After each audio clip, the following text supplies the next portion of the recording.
ladies, welcome back to my channel. Thank you so much for coming back if you are a return viewer. If you're new around here, welcome. My name is Ashley. I am a boutique owner, a size inclusive boutique owner of a boutique called Just Gorgeous Darling, and I'm a mom of 5 and a wife. And I like to hang out on here and talk about motherhood and business and product reviews. And that's what I'm going to be doing today.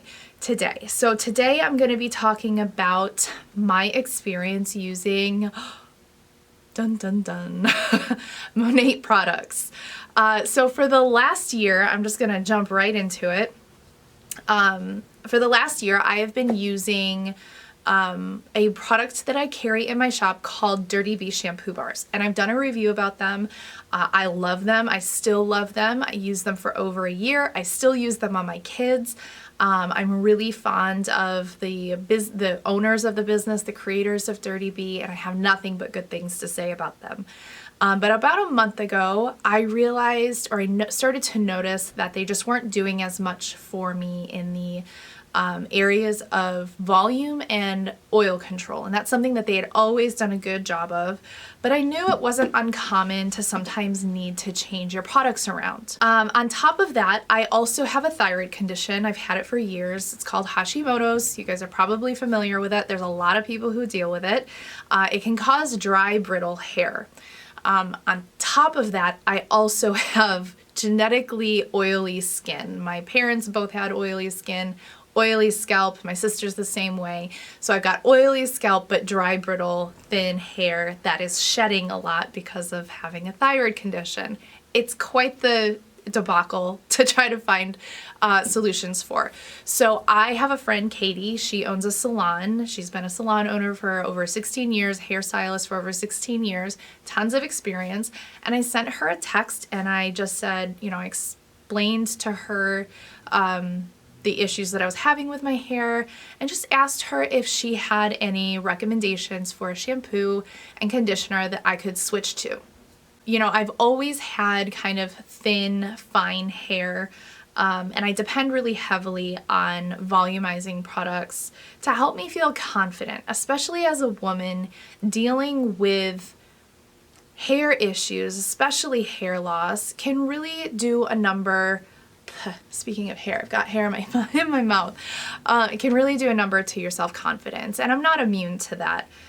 So I was like teasing my hair and trying to use root lifters and thickening products and just having to use a lot of products on my hair and wasn't really getting the results that I wanted anymore. So Katie recommended Monat. I'm not oblivious. I've seen the horror stories and the articles about the lawsuits, and there's entire Facebook groups talking about how Monat is evil, but I also trust my friend. I know that she's been doing hair for over a decade. Hundreds, if not thousands of women go to her for their hair needs. She's really well known in our community. And I know a lot of people, a handful of people personally in real life who use Monat products. They're not bald and they don't appear to have any open sores on their scalp. Although admittedly I have not inspected their scalp, but they haven't said anything about it and they continue to use the products. So I decided it was worth giving it a shot. And if I started to notice any hair loss or itchy scalp or sores, I was just gonna stop using it. That seems to be common sense to me. But so in the past, when I have looked at Monat, I think I've Googled it a couple of times. One of the biggest complaints that I see is the price. Is it the cheapest shampoo on the market? No. Duh. If I were looking for a cheap solution, I would go with Suave or VO5, or don't forget, I'm a shop owner. I can get a lot of products at wholesale. I get the Dirty Bee shampoo bars at wholesale. If budget were the issue, I would have figured out another solution. But I'm at a point in my life now where I'm willing to and able to invest a little bit more. And we're not talking about hundreds of dollars here. The shampoo's like, what is it, $30, $40, something like that. If it helps me feel more confident about my hair. The Bible talks about hair. Women have gone on and on about hair for decades. It's a big deal to us. We want our hair to look good and healthy and not be falling out or breaking off. And I'm willing to pay for a product that's going to do that. Paying for a little bit higher quality of a product just doesn't feel like much of a sacrifice if it means that I get to feel good about how my hair looks. So I tried the shampoo and the conditioner. I tried the volumizing system, the Revitalize shampoo, and whatever the conditioner was that goes with that. And I really like it. I really was surprised at how much I liked it. I think because I was using the Dirty Bee products before, and those had they're not sulfate free, but they have a very mild sulfate in them. My hair didn't need to go through any kind of a detox stage. I didn't go through like a waxy stage that you hear people talk about. My hair just felt really clean and volumized, but a lot of products that do that will leave your hair feeling really dry and like the ends look like straw because they strip all the oils to get that volume. This didn't do that. I had the volume and the really nice squeaky clean feeling at the scalp, but then I also had volume. Now I don't have a lot of hair, so you're not gonna see like height, but my hair is like bouncy for me, and the ends look nice. I don't have to use any other styling products. I did start using the blowout cream today. Actually, is the first time that I used it, and all I do is I blow dry my hair and then I put it in these big Velcro rollers. I put one here, and then two on the side just to give a little lift and to kind of bend the ends down. You can see I'm obviously a professional here. We're gonna bend the ends. I'm sure that's a technical term. I'll be offering classes soon, don't worry. And that's it. And I let I'll post a picture of the Velcro rollers that I use, and I just let them hang out in my hair while I'm getting dressed and doing my makeup, let my hair cool, and that's it. I've also noticed a marked decrease in the shedding, and that's really interesting to me. I'm not really sure what that's about, and I'm not going to claim that Monat has like fixed is like a miracle. I'm not going to say that because I know that my shedding, or at least I thought, my shedding has to do with my thyroid and also like ferritin levels. People with thyroid issues tend to have low ferritin levels, and that can cause a lot of shedding. So I don't know why different shampoo would decrease shedding that has to do with something internal. I'm not sure what that's about. All I know is I'm shedding a lot less, and I really like that. And I'm gonna keep using the shampoo as long as it keeps giving me the results that I'm looking for. Now, if you try any shampoo, any hair product or skincare product or lotion or detergent for that matter, laundry detergent, and it makes your hair fall out, or it makes you break out in a rash, or it makes you get open sores anywhere on your body, stop using it, okay? That's my advice, and I feel like it's good advice. Just stop using it. So now let's talk about the elephant in the room. Monat is an MLM, or direct sales or network marketing or whatever you want to call it. And there's a lot of people, I don't sell this product, by the way. I should have said this in the beginning, and I'll put it in the description. I don't sell this product. I'm not a rep for any direct sales company. I have my own independent boutique, and that's it. Okay, so I've got no skin in the game here.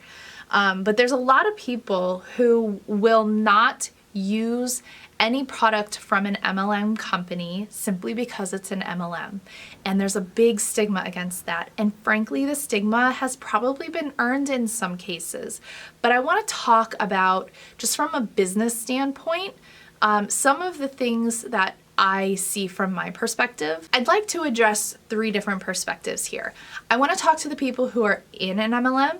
I want to talk to the people who are maybe considering joining an MLM, and I want to talk to the people who hate MLMs. Let's start out with one of the things that an MLM company, any MLM company, needs to be called out on. If you are in an MLM, something that frustrates me, that I wish people would be more upfront about, is that when you join an MLM, the bulk of your income is going to come from recruiting a team. And that is something that people will rarely talk to you about when they are trying to recruit you or giving you a sales pitch. What they're going to say is, all you have to do is share this product that you love with the people who are going to line up to ask you about it. Okay. First of all, people are not going to line up to ask you about anything unless you've already got an established network or audience that you've built previous to this. But let's just do some math.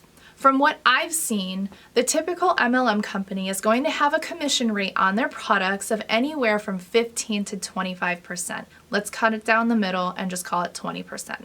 And let's say that the average price point of the items or the products that you're selling is $40. Okay, that means you're going to make $8 commission per unit sold. Now, that's not awful. I've heard people kind of bash MLM and direct sales companies for having a low commission rate. For a product that you do not have to stock, and I own a product-based business here, so I am intimately familiar with this. For a product that you do not have to stock or invest in upfront, and you do not need to ship, pay for a warehouse, staff to take care of that warehouse or ship the items, shipping supplies, or postage, $8, 20% is really not awful, okay? All you're doing is sending somebody to a website, they check out, and that money shows up in your bank account. That's not bad, okay? And if you work in a product-based business, you know I'm speaking the truth. But here's the thing.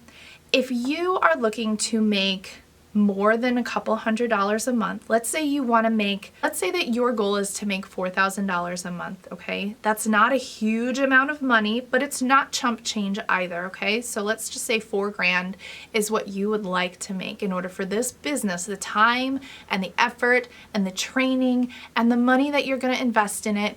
$4,000 a month is what you need to make in order for it to be worth it. At a 20% commission rate on a $40 product, you're going to have to sell 500 units every single month. And that is why people build teams, because you're not just making a commission on your own sales, you are making commissions on other people's sales. The only way for you to sell 500 units in order to make that $4,000 is to have a really large audience and to be working really hard and to know a lot about sales funnels and upselling and audience growth and customer retention and customer service, okay? That's the reality. And that's something that I wish people who were in direct sales company would be honest about, because the only way for you to make a full-time income with part-time work is if you're building a team. And even then, the people who I know, because I do know people in direct sales who are making full-time income, they're working full-time. They are not working part-time. Unless you were lucky enough to get in like when the company first started and you just built an amazing team. That's not most people though. That's not average. That's extremely rare. So if you're a rep with an MLM or direct sales company, stop telling people that all they need to do is share a product that they love. Be honest. People are not stupid. They can handle being told you're going to have to work hard. You're going to have to learn new skills. You're going to have to attend trainings or listen to training calls. But if you're willing to do that and you're willing to stick with it for a long amount of time, because it's not going to happen overnight, you can be successful. Just tell people that. Just be honest. People are not dumb. They're not so fragile that they can't be. People are not so fragile that they can't handle being told they're going to have to work hard. Just be honest.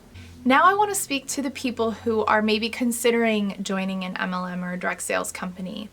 What I would like to tell you is that you should not First of all, if your goal in joining an MLM is just to make a couple $100s a month with maybe a little bit of extra grocery money or gas money, you can ignore this because this doesn't apply to you. That there's nothing wrong with that, by the way. But this tip is specifically for people who really want to build something substantial, who want a full-time income from their business. The biggest piece of advice that I want to give you is to not depend solely on any one source of revenue. And this is something that, frankly, is relevant even if you own a traditional type of business. This is something that I'm working on in my own business. I own a boutique. It's not associated with any one direct sales company or any direct sales company at all. But even I've learned over time that having one source of revenue and having your family depend on that is risky business. So if back to the MLM thing, don't depend solely on a direct sales company. What I would recommend to you is to begin now building a brand based on you, a personal brand. And you can look on YouTube or Google or wherever, Pinterest even, and learn about building a personal brand. So this brand is based on you. So that can be a blog, that can be an influencer type of business, like influencer affiliate marketing, that can be a YouTube channel, that can be an Etsy shop, although I've got thoughts and opinions about that too, but that's a different video. It can be an Etsy shop, a product-based business, something that is based on you, where you would be able to operate even if that direct sales company went away. I have watched on more than one occasion people's livelihood, people who had been successful in direct sales companies, built massive teams, and then the company dissolves. That happens. It happens a lot. Or the company starts going in a direction that no longer aligns, and you're kind of stuck. Do I continue to work with this company even though it doesn't feel right anymore? Or do I lose all my income and leave and maybe go to another company and try to rebuild my organization there? But essentially, being able to pivot in your business, being nimble and being able to pivot is really important to the health of any business, and that includes being with direct sales. You know, a lot of people get into direct sales and they think it's a low investment. Frankly, having to invest a couple $100s into a business is nothing. Okay, you try to open up a business anywhere else and you're talking thousands, if not tens of thousands. So it's a inexpensive entry. Anybody can join it. You don't need to have any special skills to join. Whether you need to learn skills to be successful is a different topic, but you can get your foot in the door without any skills, with a very low investment. But for longevity's sake and stability's sake, you need to consider what would happen if this company closed their doors or started doing something really unethical. Here's the truth. You have no control. You have no control over what that company does, how it behaves, whether its ethics continue to align with you or not. You've got no control over that. So having a brand that is your own, independent of that direct sales company, and then you treat the direct sales company like an affiliate. You have an affiliate relationship, and people can make a lot of money with an affiliate relationship. But the root of their business is their own personal brand. You've got your own email list, very important. You've got your own social media following. When you are with a direct sales company, if your customers are shopping through your rep website, the company owns your email list. You do not own that email list. So you need to just take these things into consideration, protect yourself, protect your investment. You may not have had to invest a lot of money to get into this business, but you're probably investing a lot of time and energy. So make sure you protect yourself, build your own brand, have your own email list, and treat this direct sales company, even if right now it's the only way you're making money, treat it as an affiliate, not the business. Okay, because when you're a rep, with a direct sales company, and I'm going to say something here that's going to step on some people's toes, you don't own a business. You don't own a business.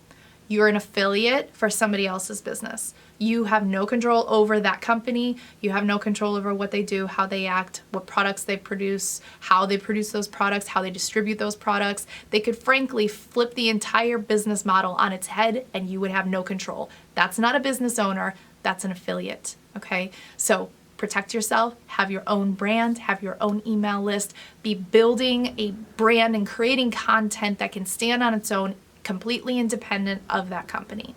Does that make sense? Let me know if you have any questions about that below. Now I would like to address the people who are vehemently anti-MLM. I just doing some research, I realized that there are entire YouTube channels dedicated to hating MLMs, and a lot of people have been burned, but I would like to challenge you to consider that the issues that you have with an MLM company is not the actual business model or the MLM, it's the poor business practices and poor behavior of the reps. We've all had those scripted hey girl PMs and the pushy sales pitches, and we've all had the bait and switch where you think you're getting invited to a girl's brunch and it ends up being something else entirely, and we all know that that feels gross. And should the parent company be taking more responsibility for the behavior of their reps? Yes, they should. I completely agree with you on that. A lot of what these people are doing, they're only doing because they're being pressured by their upline to behave this way. It's poor training. It's poor practices of the reps. It's not usually the actual MLM company. I honestly think that if you look at an MLM as an opportunity to have an affiliate relationship, there's a lot of potential there. I honestly think that having an affiliate type of relationship with an MLM has a lot of potential. There are a lot of people who are influencers and are making 5, 6, 7 figures monthly on affiliate relationships with brands that are giving them a much lower commission than what the typical MLM is offering. Sometimes MLMs are offering double, 2.5 times or 3 times the commission that your typical Amazon influencer or whatever brand affiliate program they have. Those places are sometimes only paying 5 or 10%. 15 is considered high.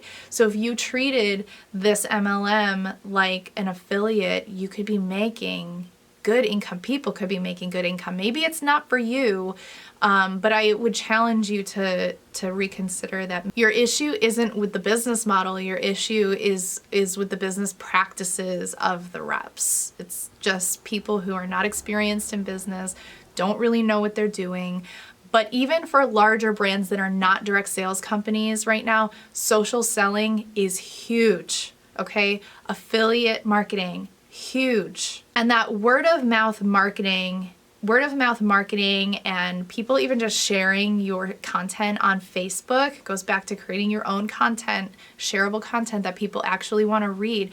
That I can just tell you as an independent business owner, independent of any MLMs or direct sales company, has a much higher ROI on it than any paid advertising the typical small business owner can afford to do. Unless you can drop 5 figures a month on Facebook ads, you are much more likely to make an income on social selling. And that is how a lot of direct sales companies operate. So there really is potential there. We just need to clean up the practices a little bit. People need to pursue actual business training instead of following what their upline tells them blindly. It's not always bad, but a lot of times it is bad, and that's how the stigma has happened. And then the last thing is that people who are joining these MLMs need to stop playing the victim and take more personal accountability and responsibility for what they listened to or signed up for. Do your own research and just be responsible. Don't blame Susie Q up the road because she told you to aggressively harp on your cousin to join your team and you listened. It was you that listened. You've got common sense. You have the ability to research and look on YouTube and find better ways, and you need to be held accountable and responsible for that too. So I hope you guys found this helpful. Hopefully you learned something or heard something a little bit different than what's always being repeated on some of these YouTube channels that are just out there to bash it. Maybe it was a little bit of a different perspective and maybe you learned something. So yeah, that's everything. That's my review and my thoughts on MLMs as a whole. Let me know below what you thought of this and if you agreed or disagreed.